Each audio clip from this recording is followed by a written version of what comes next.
Bienvenidos al podcast Libros para Escritores. Yo soy Sayen. Se pueden resumir en 3 pilares todo lo que tiene que trabajar un escritor: producción, formación y comunicación. Y aquí estamos para ayudarte con la formación. Voy a hacer resúmenes de libros pensados para escritores, para que tú veas si merece la pena comprarlo. Espero que pueda ser formación útil para ti si quieres mejorar en tu escritura. Así que tenemos una cita todos los lunes para empezar bien la semana. Un lunes en este canal y al siguiente en mi canal de Mundos Fantásticos, donde analizo diferentes aspectos del world building y de libros de fantasía. No te olvides de suscribirte al podcast y abramos la puerta del próximo libro.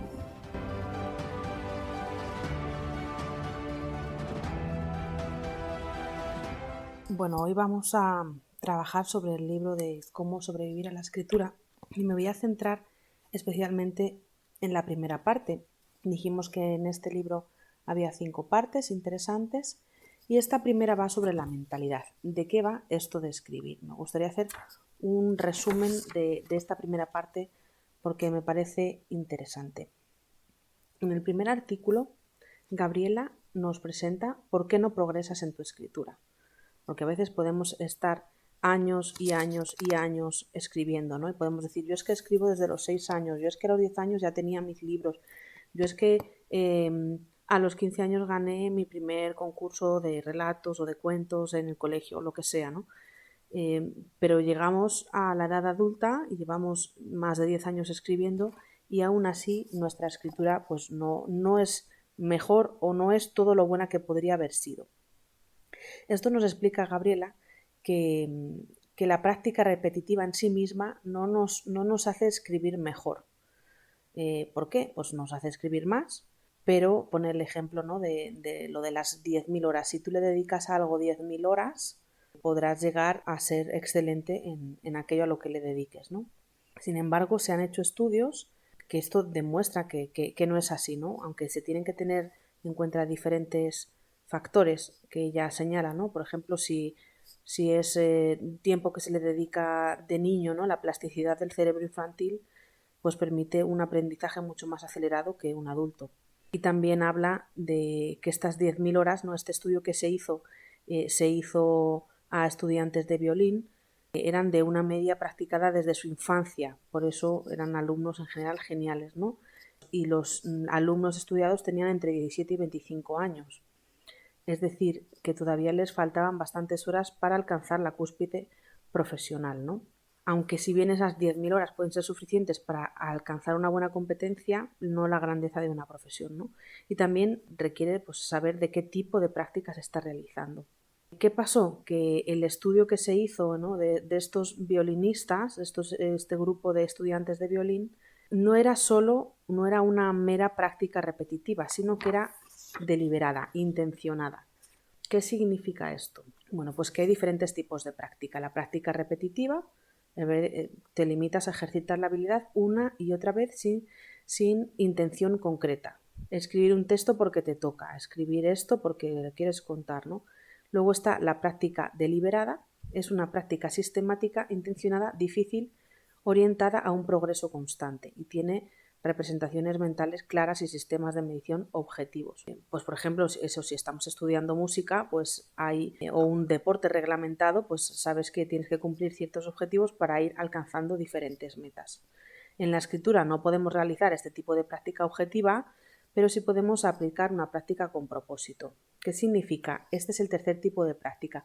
Práctica con propósito. Es una práctica que incluye todos los componentes de la práctica deliberada que habíamos hablado, aunque no dispone de representaciones mentales claras. Vaya, no hay forma objetiva de medir la calidad ni la competencia, ¿no? La escritura es un buen ejemplo del sector donde se produce este tipo de práctica. ¿Qué necesita una práctica con propósito? Bueno, pues necesita de 9 características. Una, enfoque. Para practicar con enfoque, o sea, para practicar de forma deliberada la escritura y así mejorar, lo primero que necesitamos es el ingrediente del enfoque, concentración. Se necesita concentración absoluta. O sea, que si estás trabajando, o sea, estás escribiendo pues en tu día a día, en un ratito que tienes en el trabajo después de comer o mientras estás esperando a que el niño termine la clase extraescolar, etcétera, etcétera, bueno, pues es muy complicado que esta práctica, o sea, no es que no puedas escribir, pero sencillamente la práctica deliberada hecha exclusivamente para mejorar, pues requiere concentración. El siguiente, necesito objetivos. Al tratarse de un sistema intencionado, pues debemos definir las intenciones con las que estamos haciendo esto, ¿no? ¿Cuál es nuestro objetivo a corto plazo, a largo plazo? ¿Qué pretendemos conseguir con la sesión de hoy? Estas sesiones de práctica deliberada o intencionada, tú te las puedes plantear a lo mejor una vez a la semana o una vez al mes para realizar otro tipo de escritura que no sea la novela. O sea, tú estás haciendo una escritura, pues a lo mejor de un relato, para mejorar diferentes aspectos, que esto lo veremos más adelante. ¿Qué más requiere, aparte del enfoque y los objetivos? Una planificación, es decir, encontrar ejercicios específicos para solucionar debilidades y errores. Primero tendremos que saber cuáles son nuestras debilidades y errores y luego aplicar ejercicios específicos para ir mejorando. 4. Necesitamos salir de la zona de confort. El progreso más rápido se produce cuando hacemos cosas que nos resultan difíciles. Si son cosas que nos resultan fáciles, pues entonces no mejoraremos porque ya sabemos hacerlo. Entonces tu objetivo deberá ser hacer algo que te resulte complicado en cada sesión. Estamos hablando de un trabajo intenso que requiere un esfuerzo enfocado. No se trata de dedicarle 10 horas el sábado porque lo puedes hacer, sino de decir, vale, pues hoy durante este rato de 1 hora voy a escribir un relato donde consiga esto, esto y esto, y entonces te planteas algo que te resulte difícil. Probablemente no lo hagas bien la primera vez, pero se trata de eso, de ir mejorando. Otra de las cosas que se necesitan y que indica aquí Gabriela es que es necesario estar solo. O sea, es verdad que la práctica con otros es necesaria para motivarse, para aprender de un maestro, para recibir valoraciones, para inspirarnos y los grupos de Discord y de lo que sea, ¿no? Con otros escritores son maravillosos, nadie está quitando eso de valor. Estamos diciendo que el progreso es más rápido, se realiza cuando estás en una sesión concentrada y solitaria. Únete a otros en otros tipos de práctica. O sea, cuando quieras escribir de otra forma, pues fenomenal. Pero si quieres hacer práctica deliberada y con propósito, es necesario estar a solas. Sexto ingrediente, priorizar la habilidad práctica sobre el conocimiento. El progreso de los que se centraban en una práctica solitaria directa con su instrumento, ¿no? Cuando hablamos de este momento de los violinistas, superaba con creces a los que se dividían su tiempo entre práctica solitaria, práctica en grupo, actuaciones en público, estudio teórico. Es decir, incluso cuando recibían clases tutorizadas, esas clases eran personalizadas y servían para fijar la comprensión teórica y recibir ejercicios prácticos. Está muy bien leer sobre escritura, pero nunca vas a mejorar sobre escritura si no te pones a escribir.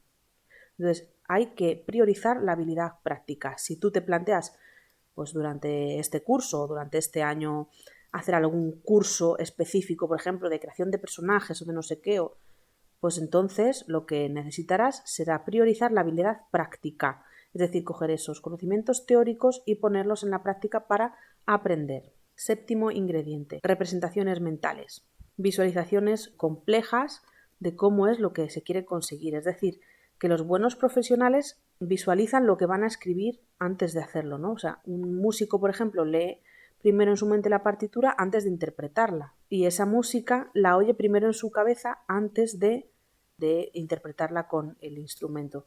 Entonces, eso también podemos aplicarlo nosotros, esta representación mental de qué es lo que queremos conseguir con este escrito que vamos a realizar en nuestra práctica intencionada. También se habla de 2 ingredientes más que serían la retroalimentación y el hábito. La retroalimentación, bueno, pues que necesitas valoraciones para identificar tus fallos y flaquezas. O sea, esto de la práctica intencionada lo necesitamos sobre todo para saber a qué necesitamos, o sea, esa zona de confort de la que necesitamos salir, o sea, aquello que se nos da mal, pues necesitamos saberlo para poder mejorarlo. Si se te dan mal las descripciones, pues señor, eso es lo que tienes que hacer, plantéate una práctica intencionada sobre descripciones. Esta retroalimentación puede venir de otros escritores, generalmente que ya lleven un camino un poquito más avanzado que tú, o un profesor, un mentor, un crítico. Y también el hábito. La práctica consciente es constante. Un hábito periódico es imprescindible para aprender cualquier cosa, ¿no? Si quieres aprender violín, o lo tocas todos los días o va a ser imposible. Divide el proceso completo en partes, identifica tus debilidades y fallos, prueba nuevas estrategias e integra tu aprendizaje en el proceso completo. ¿Cómo me reparto entre estas prácticas? Bueno, pues por su nivel de intensidad, la práctica con propósito no debería superar el par de horas diarias. O sea, quiero decir, incluso cuando ves que empiezas a perder el enfoque por cansancio, fijaos el método Pomodoro, sabes que se plantea, son 25 minutos de trabajo, porque se sabe que a partir de ahí, depende de la persona, ¿no? Y de las circunstancias y de todo, pero que a partir de los 25 minutos nuestro enfoque empieza a flaquear. Pues tampoco conviene dedicarle mucho más tiempo que eso, y a lo mejor también depende de nuestras circunstancias si se lo podemos dedicar diariamente o semanalmente o mensualmente, ¿no? La práctica, y entonces aquí también tenemos que hablar, ¿no? De la práctica creativa, aunque menos efectiva para el aprendizaje, es necesaria. O sea, una cosa es la práctica con propósito para mejorar, pero otra cosa es la práctica creativa. La práctica creativa no es solo escribir, también es consumir otras formas narrativas, leer, jugar al rol, visitar un museo, sirve para llenar el pozo de inspiración y podemos dedicarle el tiempo que deseemos. Pero la práctica funcional debería reducirse en lo posible. Estas tareas deben organizarse siguiendo, esto es lo que plantea Gabriela, ¿no? Siguiendo la famosa ley de Pareto del 80-20. Recuerda que un 20% de tus tareas proporcionan el 80% de los resultados. No pierdas el tiempo con aquellas que ofrecen un retorno mínimo.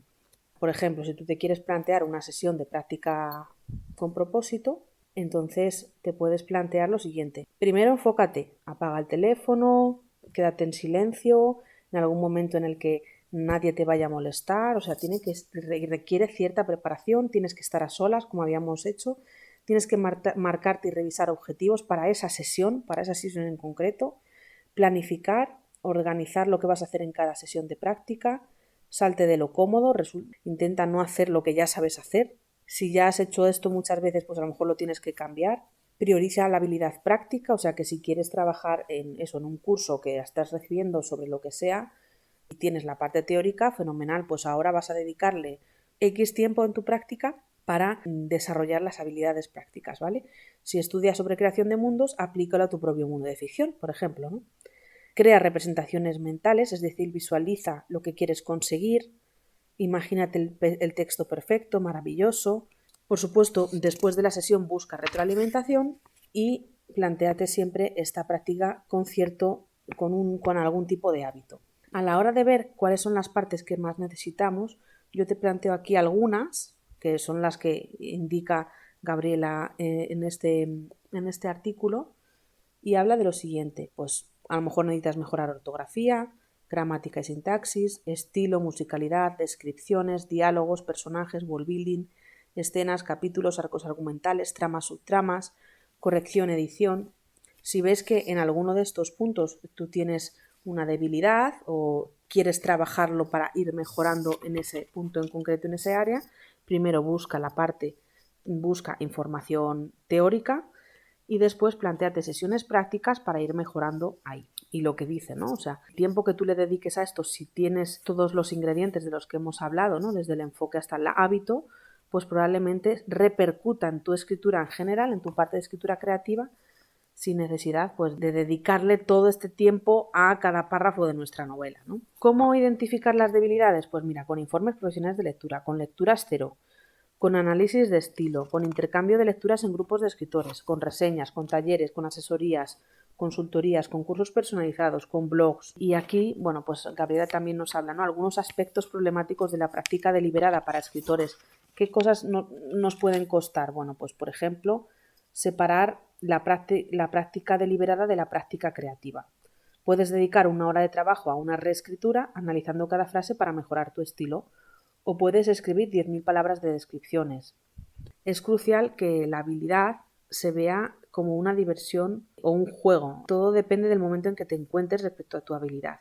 Empujarse a sí mismo para aprender es frustrante porque hay que superar cierta resistencia, pero también produce cierta euforia porque nos volvemos adictos a superar retos. O sea, te puedes plantear esto como si fuera un reto, ¿no? Y bueno, pues toca ponerse ingenioso, unificar tus prácticas creativas y deliberadas en una sola actividad si es que realmente pues tienes poco tiempo para escribir. Y bueno, pues esto sería, digamos, un poquito el primer artículo que me ha parecido muy interesante.